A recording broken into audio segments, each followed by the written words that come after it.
Right now, we are living through the driest January Washington State has seen since 1985. Fox 13 News reporter Lauren Donovan spoke with Washington State's Commissioner of Public Lands, who says a federal freeze on funds could have a serious impact on preventing and fighting wildfires.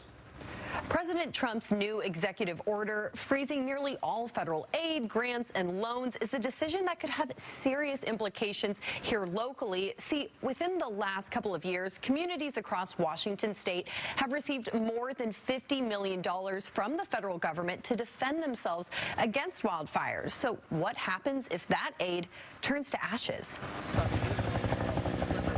This past summer, as flames raged across the lush slope sides of Mount Jupiter on the Olympic Peninsula, it's a lump in the throat. It's our home. The Pioneer Fire inched dangerously near Stehekin, forcing evacuations in the remote Lake Chelan community. The destruction we saw back in 2024 has been linked to low snowpack and drought conditions. But consider what we're up against this next fire season. This is the driest January that we've had in 40 years. Meteorologist Brian McMillan will tell you we only saw less rain here in the Evergreen State back in 1985, and before that, 1949. That's alarming because as Washington grows drier, fire risk increases. And let's be clear, fighting these fires doesn't come cheap. Between 2010 and 2014, the state spent an average of $24 million. Between 2015 and 2019, the number jumped to a staggering $83 million. But Olympia alone can't bankroll these efforts.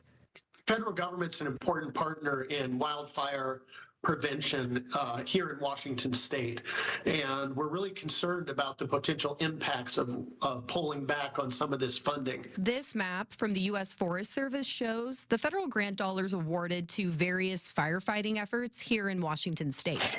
$125,000 to Clallam County, $250K to Snohomish County, and watch, as we move across the Cascades, you'll see a cascading effect.